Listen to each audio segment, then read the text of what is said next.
Nah, sekarang kita masuk ke subtopik yang ketiga, yaitu kita akan menggunakan pendekatan percentage of sales untuk membuat financial planning. Kalau tadi contoh sebelumnya, semua item itu kan langsung terkena imbas karena ada kenaikan penjualan. Nah, sebenarnya di kalau lebih detailnya ada beberapa item di laporan keuangan itu dia pasti berhubungan langsung dengan penjualan. Kalau penjualan naik, itemnya juga naik seperti biaya, kemudian kayak account receivable, kemudian account payable. Nah, itu akan naik seiring dengan naiknya penjualan. Tapi ada juga beberapa item yang tidak ikut naik di sini. Nah, sekarang kita lihat nih di income statement. Nah, di income statement di sini berarti untuk cost, kalau sales naik biasanya cost yang berhubungan dengan operasional, dengan COGS misalnya itu juga akan ikut naik. Nah, lalu kalau misalnya sales naik, kemudian cost naik, nah berarti profit marginnya itu akan konstan di sini. Nah, lalu kalau kita melihat biaya selanjutnya ada biaya depresiasi dengan interest expense. Nah, depresiasi ini kan sebenarnya berhubungan dengan kebijakan atau metode depresiasi yang digunakan untuk mendepresiasikan aset. Jadi tidak berhubungan langsung dengan penjualan di sini. Kan asetnya kan sudah kita punya kan, tinggal kita mendepresiasikannya saja. Jadi untuk depresiasi biasanya itu tidak langsung berhubungan dengan penjualan. Interest expense juga seperti itu. Interest expense kan berhubungan dengan berapa sih debt yang diambil oleh perusahaan. Jadi berapa rate dari interest yang harus dibayarkan perusahaan kepada bondholdernya. Nah, karena interest ini berhubungan dengan debt, berarti tidak langsung berhubungan dengan penjualan. Kalau misalnya debt tidak naik, ya berarti interest expense-nya juga tidak naik di sini. Nah, kalau misalnya hal ini terjadi, nah kalau yang tadi kalau yang sebelumnya sales naik, cost naik, nah berarti net income-nya juga akan ikut terpengaruh. Nah, jadi di sana nanti profit marginnya konstan. Nah, kalau misalnya depresiasi dan interest expense-nya nggak ikut naik, nah berarti kan net income-nya nanti tidak akan naik sebanyak naiknya sales di sini. Nah, berarti profit marginnya itu tidak akan konstan. Nah, kemudian di income statement nanti net income akan menjadi dividen salah satunya. Nah, biasanya dividen itu tidak ditentukan oleh penjualan, tapi lebih ditentukan ke manajemen decision-nya. Kita mau DPR kita berapa, dividen payout rasionya berapa nantinya, atau kita mau DPR-nya tetap atau tidak. Nah, kalau misalnya DPR ini kan juga tidak berkaitan langsung dengan penjualan. Nah, dividen ini, DPR ini nanti akan mempengaruhi berapa sih addition to return earning yang akan masuk ke balance sheet, ke proforma balance sheet-nya di sini. Nah, kemudian untuk di balance sheet biasanya semua aset termasuk fixed asset itu dia akan berubah seiring dengan perubahan penjualan. Kan aset kan dibutuhkan untuk mensupport penjualan di sini. Kalau saya penjualannya naik, berarti kita butuh aset yang lebih banyak untuk memprovide kenaikan penjualan tersebut. Nah, lalu dari segi liabilities di sini account payable itu juga biasanya terpengaruh oleh sales. Kan account payable ini kan utang usaha kita yang berkaitan dengan pembelian raw material ya. Kalau misalnya sales naik, berarti raw materialnya naik, account payable juga akan ikut naik. Nah, lalu notes payable, long term debt, dan equity itu biasanya tidak langsung terpengaruh oleh penjualan karena berhubungan dengan manajemen decision tentang capital structure-nya. Si manajemen itu pengen debt rasionya berapa di sini, pengen debt equity rasionya berapa. Itu yang menyebabkan adanya perubahan di notes payable, long term debt maupun equity. Jadi tidak terpengaruh langsung oleh penjualan. Nah, lalu tadi kalau di income statement itu kan ada dividend decision-nya ya. Nah, dividend decision akan mempengaruhi retained earning. Nah, berarti perubahan retained earning di sini akan mempengaruhi equity-nya di sini.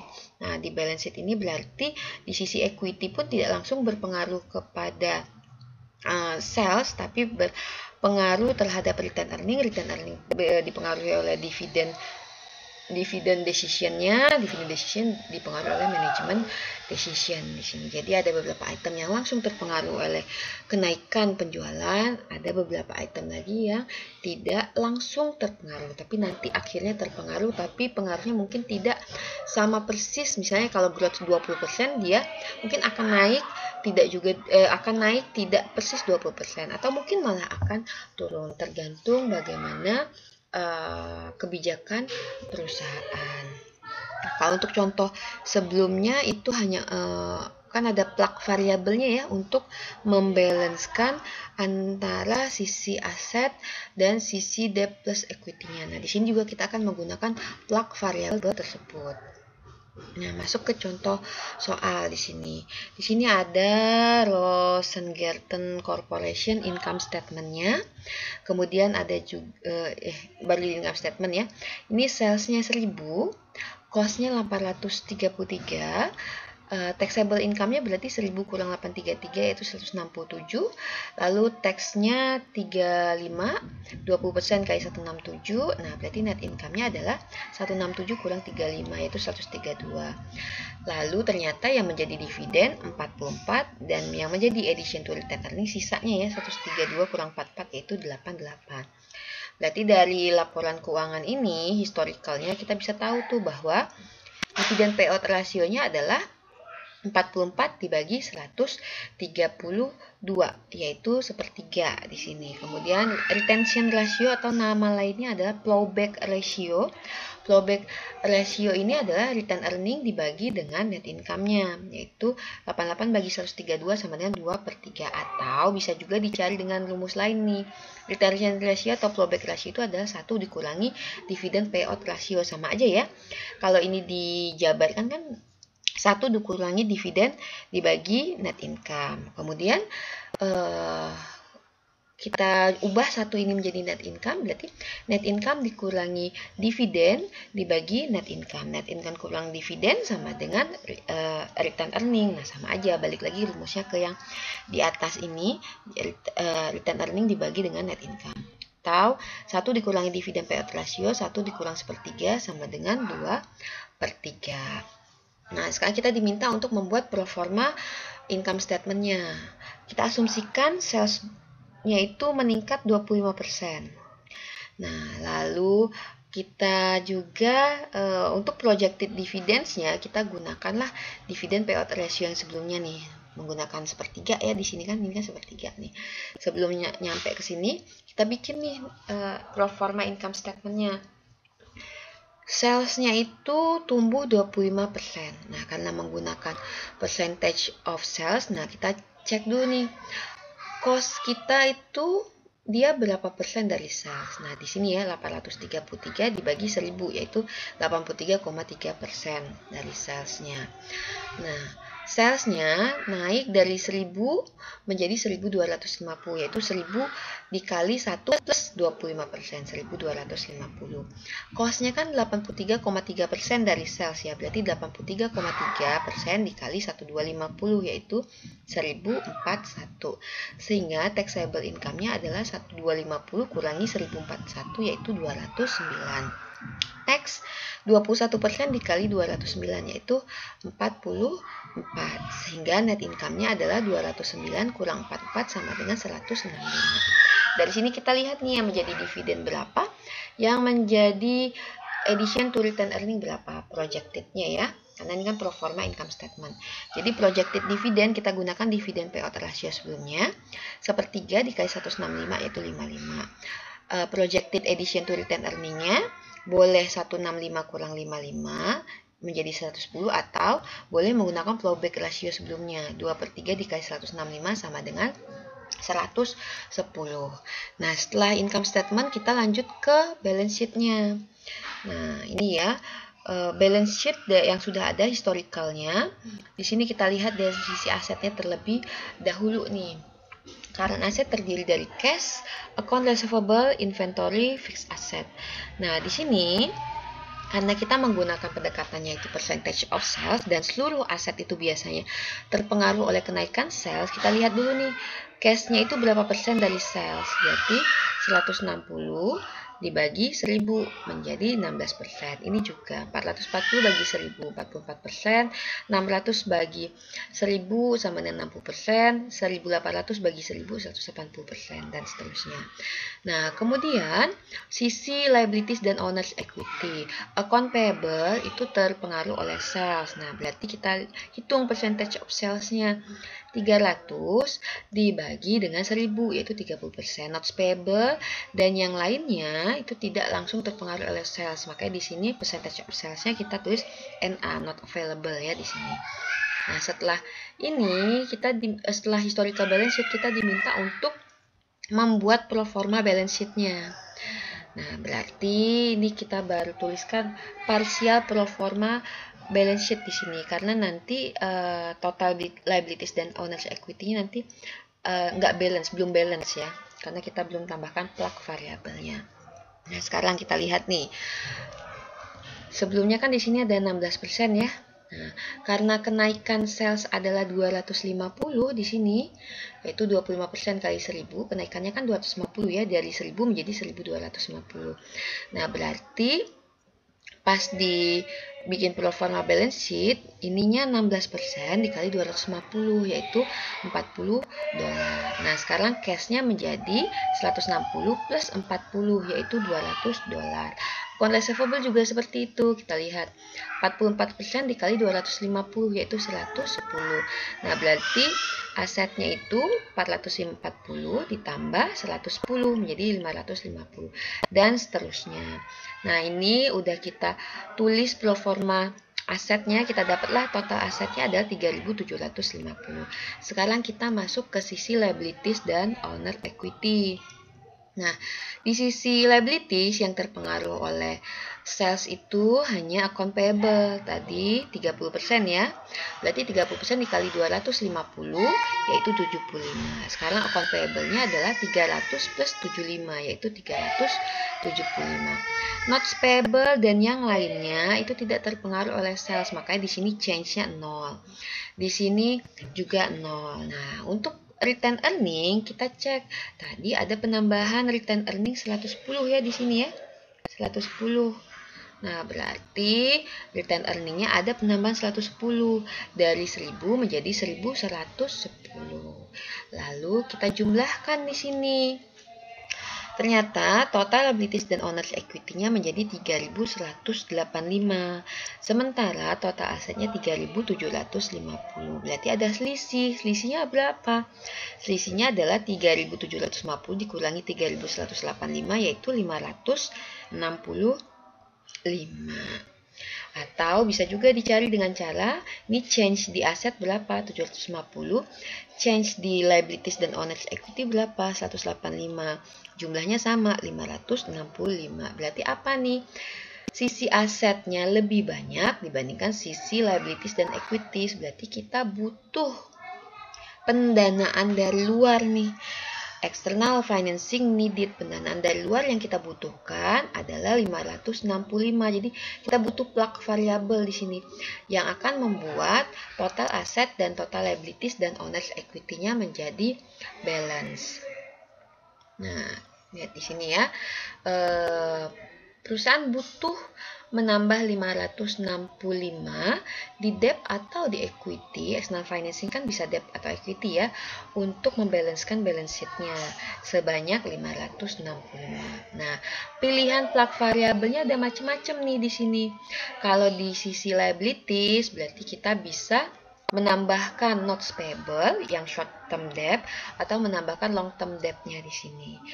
Nah, atau di sisi equity kita bisa menjual lebih banyak common stock sehingga kita bisa menambahkan common stock dan additional paid-in capital.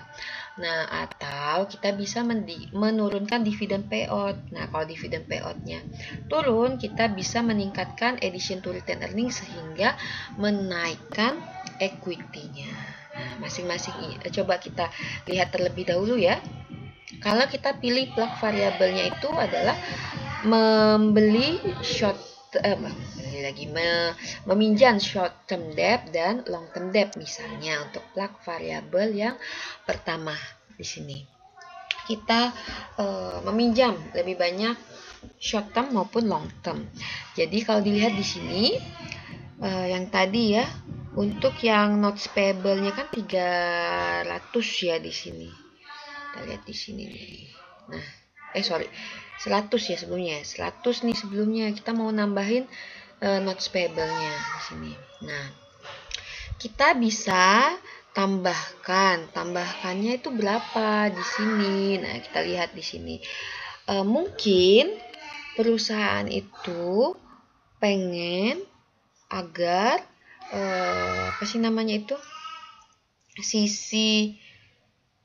sisi untuk yang working capitalnya itu tidak mengalami perubahan. Nah, kalau sisi working capital tidak mengalami perubahan, artinya perubahan di sisi current asset itu harus sama dengan perubahan di sisi current liabilities. Tadi perubahan di sisi current asetnya 300 ya di sini. Nah, kita pengen perubahan di sisi current liabilities-nya adalah 300 juga. Supaya net working capitalnya itu tidak mengalami perubahan. Nah, dilihat di sini.